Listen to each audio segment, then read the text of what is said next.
You may be seated.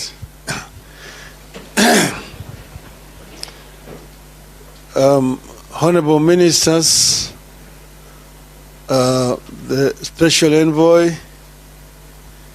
distinguished delegates, ladies and gentlemen, good morning.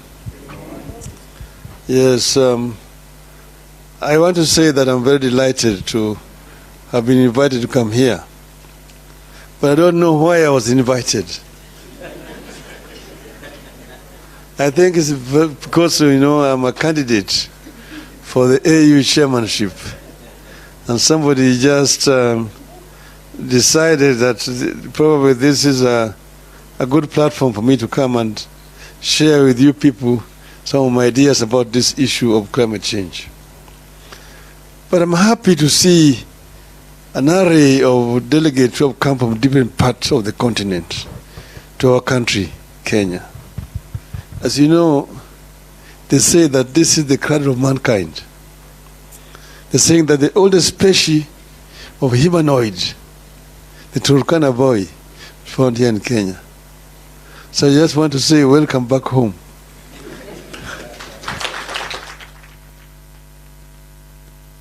Well, we are talking about climate change, and we just like a stuck gramophone.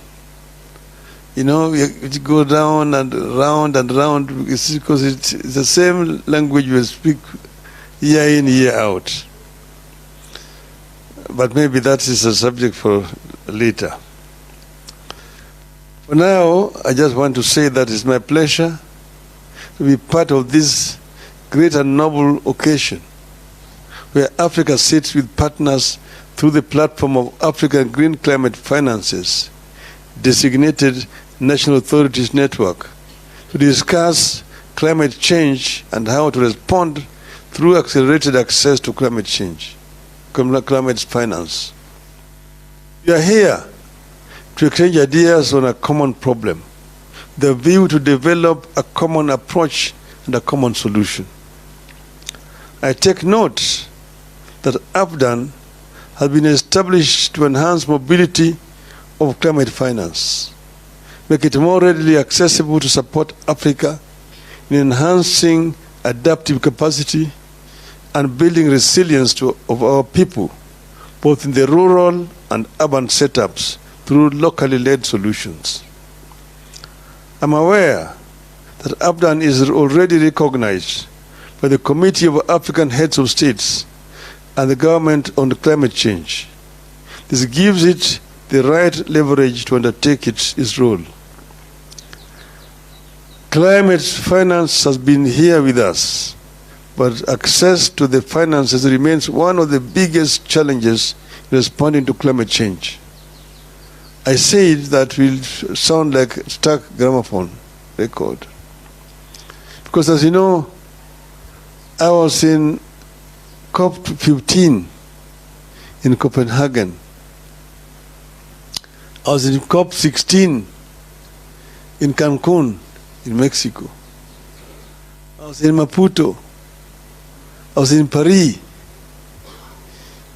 Two years ago, I was in Sharm el-Sheikh. From COP15, from Copenhagen to Sharm el-Sheikh, it was the same language. Year in, year out. You go all the time going there to whine, to cry.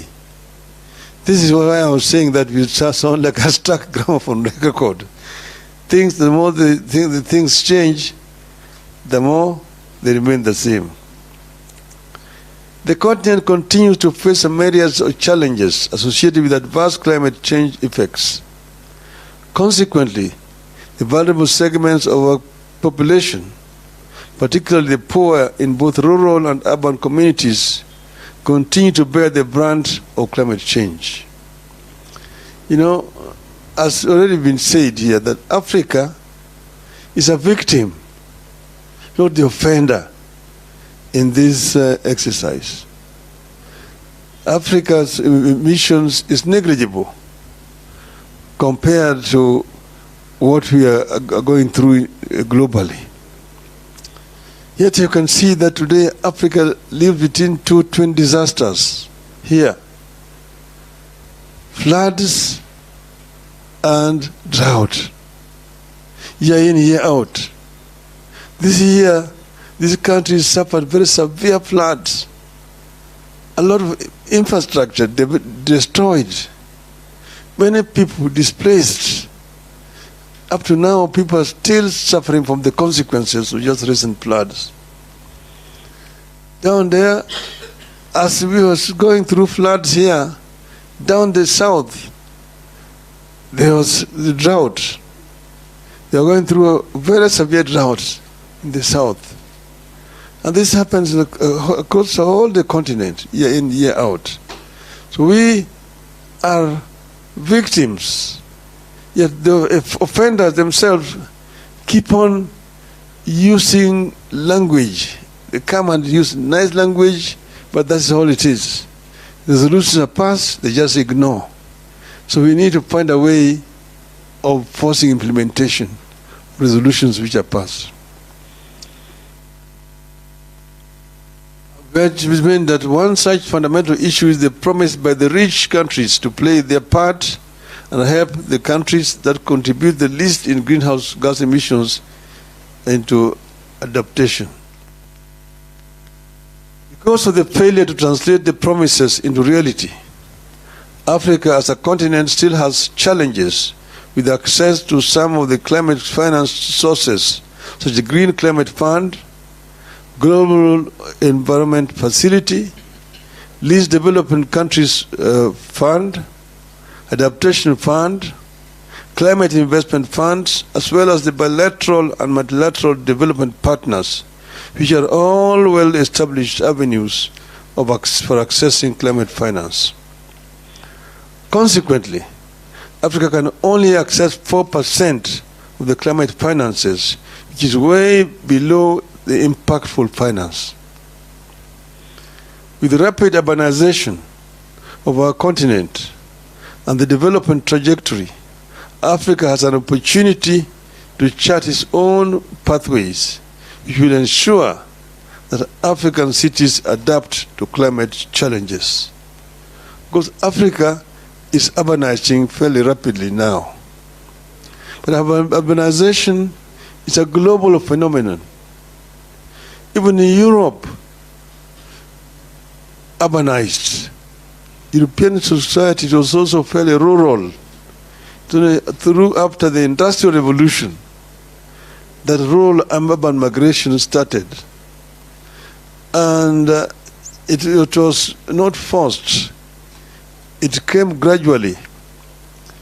But eventually they planned it and they managed to manage their cities well.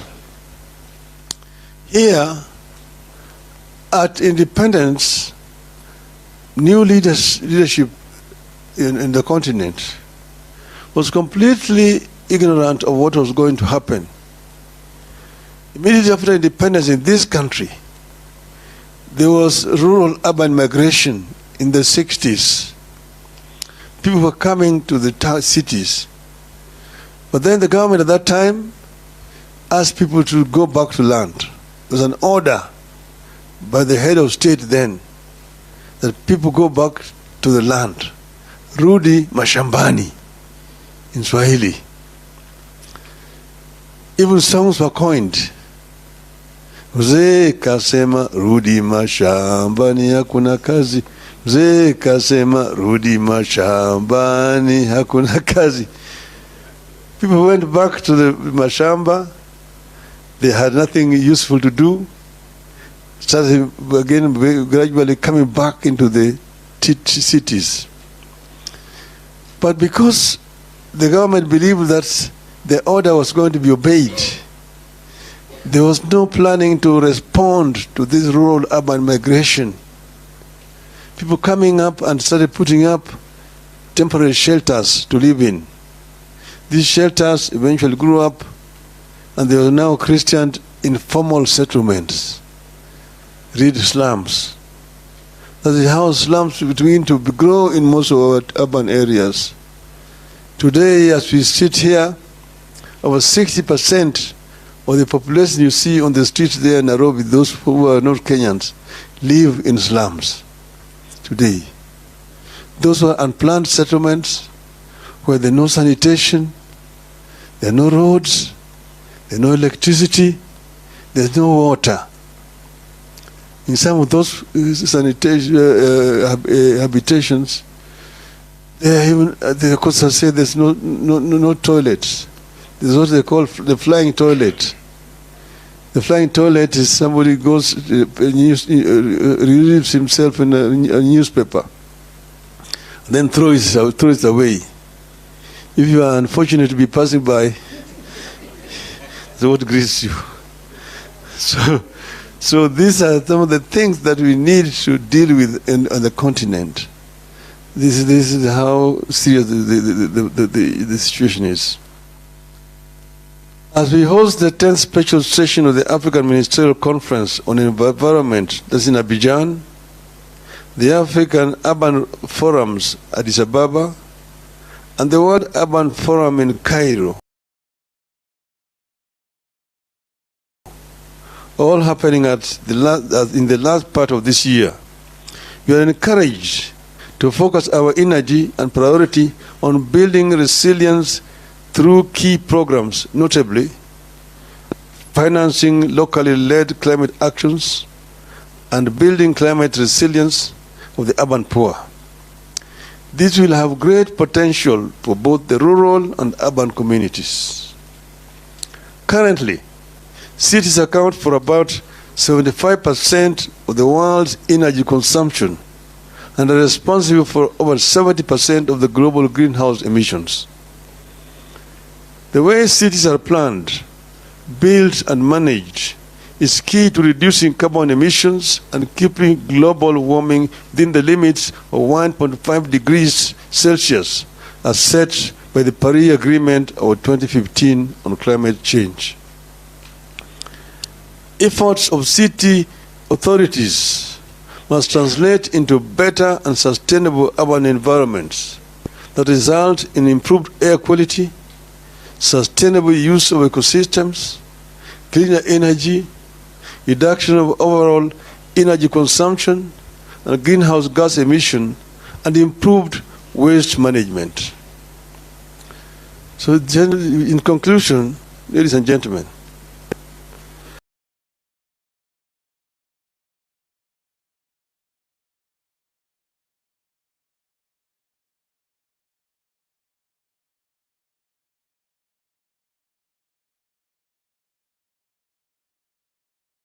to address the devastating impacts of climate, supporting the African Union Commission in its commitment to climate action. AFDAN is expected to be fully committed to enhancing mobilization of climate finance and enhance its access to all the 55 African countries. This will help Africa to deal with this issue seriously, because this is an issue that Africa must confront head-on if Africa hopes to develop. Africa is the richest continent on the planet Earth in as far as raw materials are concerned. Yet it is a paradox that the richest is also the poorest in as far as the living conditions of these people are concerned. This is a paradox that we can actually reverse as a people. Yes, you can, the historical reasons to justify what is there today. But we cannot live in history forever. Other countries were also colonized, for example. But they have marched on. So it's time that Africa took its destiny in its own hands and worked as one unit. If we are going to negotiate for compensation, which is our right,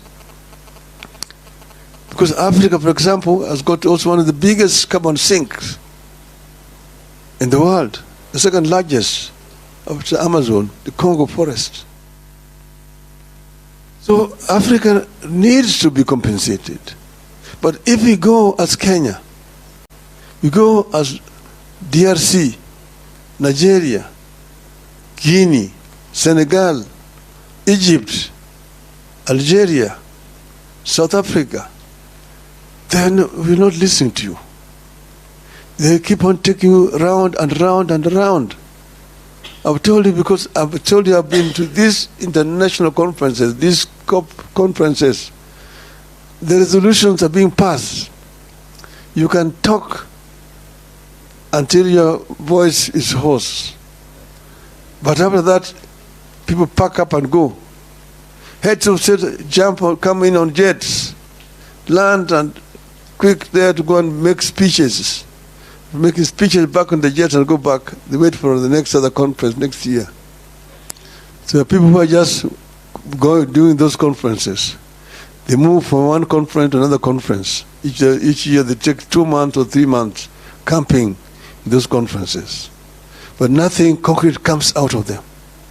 You must make sure that something concrete comes out of those conferences. The African Union can be the champion of this. African Union should be able to speak more effectively on behalf of the interests of Africa if the African government give it the power and the mandate to do so. And that's the reason why I've offered myself to run for the position of African Union chairmanship.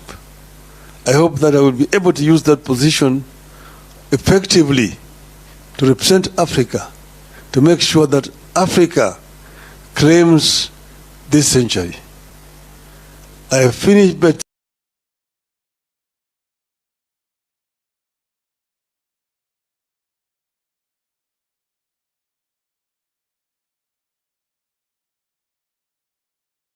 telling you the story I tell of an African. The ones of Senegal are called the lands of Teranga. The ones of Morocco are called the Atlas lands. So lion is a very important animal in Africa. See, the king of the jungle. Now the African lion is challenging the Asian tiger. Tell the Asian tiger that you, Asian tiger, you've danced on the world stage alone now for too many decades. The European bear retreated to the poles, North Pole, long time ago. The American panda is also on the retreat. You have been there alone all this time. I myself have been here asleep in the Congo, the jungles of the Congo. But now I'm awake. I have the giant Congo forest, the mighty river Congo, the mighty Nile, the Niger, the Zambezi, the Limpopo, surrounded by peaks, the Kilimanjaro and Kenya to the east, the Atlas Mountains to the west. And here I'm sitting on African gold, African diamonds, African bauxite, African iron ore.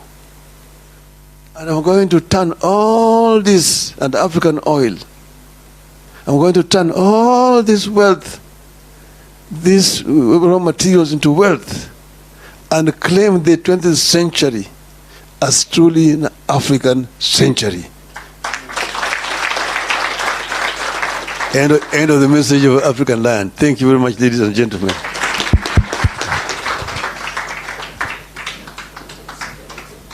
Thank you very much for that captivating speech. Let's give him a round of applause.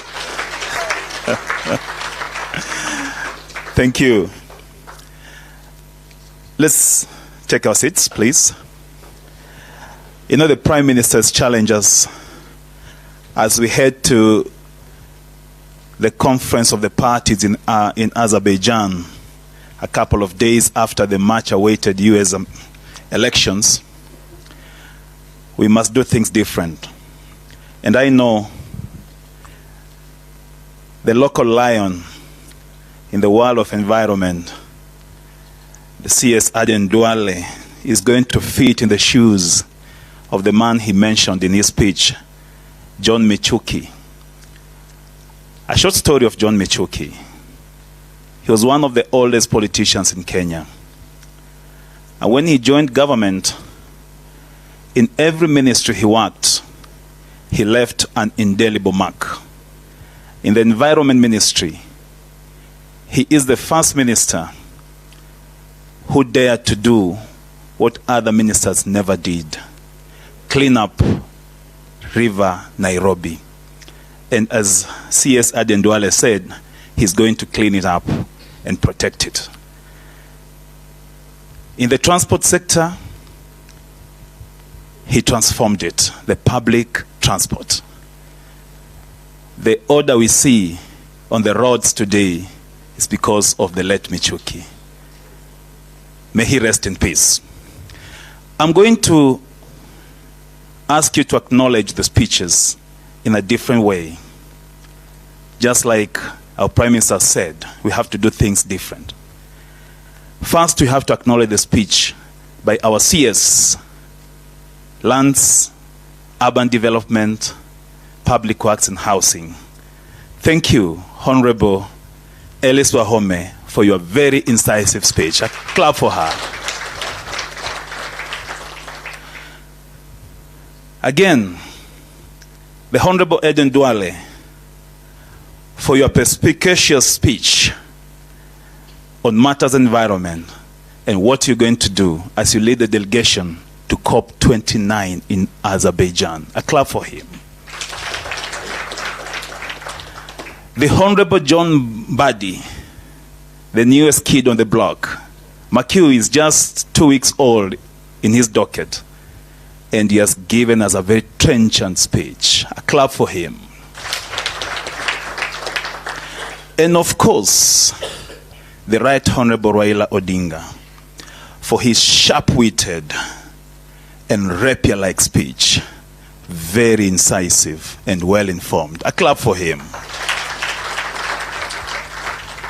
Not forgetting Mr. Ali Mohammed, and I think he is our host here for elucidating to us the purpose of this conference.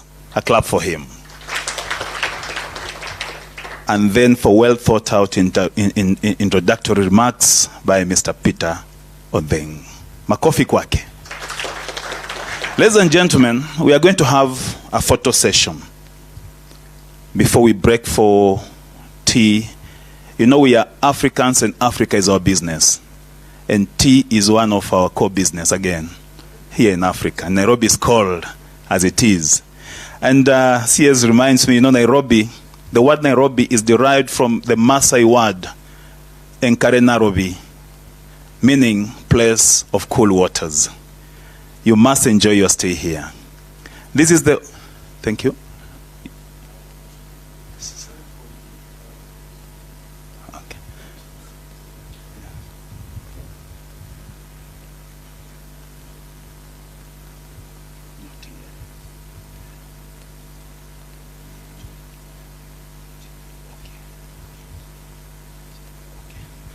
CS is reminding me that there will be a session for any other intervention later after tea break. Thank you. I was just saying about Kenya. As you welcome to Kenya, delegates from Nigeria, Morocco, Namibia, Togo, Uganda, Mozambique, Morocco, and every other part of the continent, know that Nairobi is a cool place. Now, I want to welcome you to a photo session, and we're going to do it in the following order. First, we are going to have our cabinet secretaries, the three of them, with the Prime Minister in the first photo here. And I invite you to stand up so that the photographers can capture you. Thank you.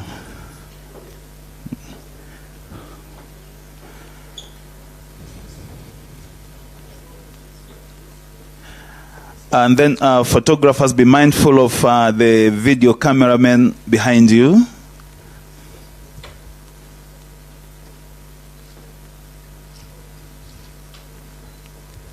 Thank you.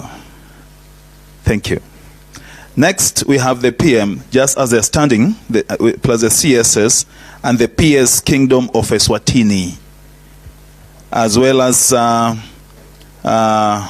Envoy Ali, Dr. Pacifica Achieng, Ambassador Beatrice Karago, Ambassador of the host country of COP29, Azerbaijan,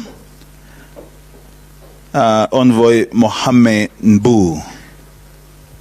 Welcome for this photo. Wait for our host in the COP29. Yeah.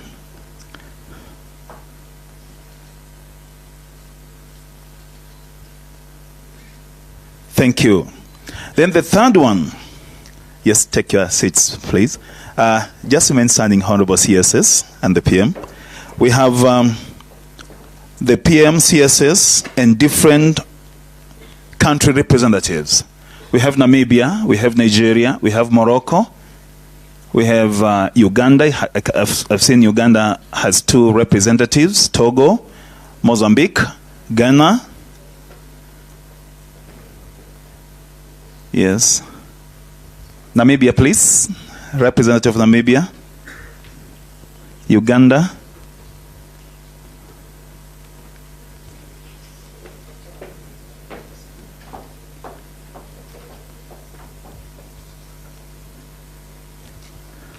Spread on the other side, please. Thank.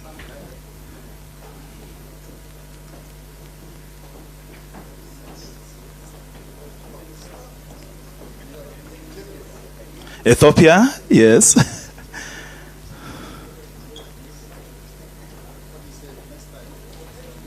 Okay.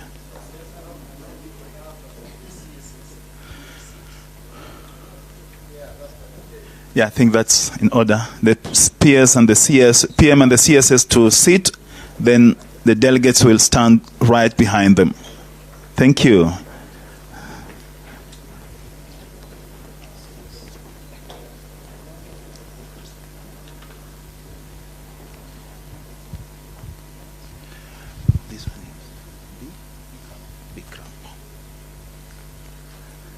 Thank you. Please retreat to your seats. The last one is PM, CSS seated, and then big crap. That's the last photo.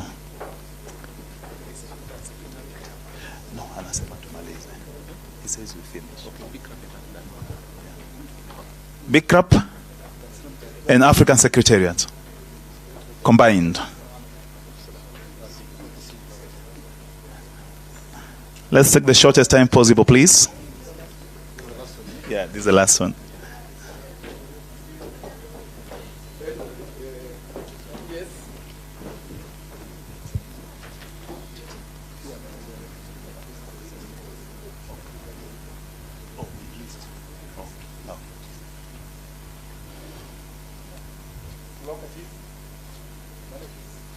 Thank you very much.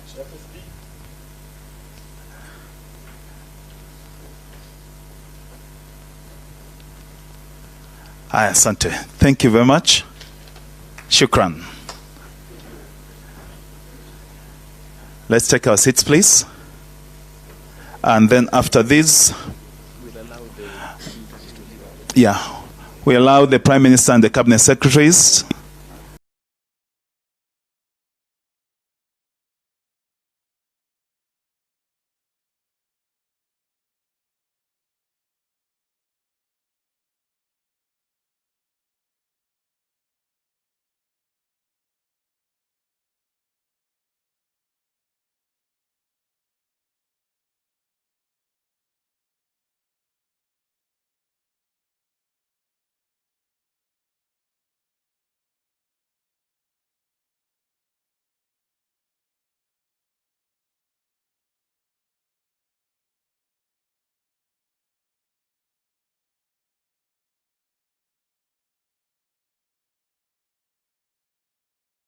to leave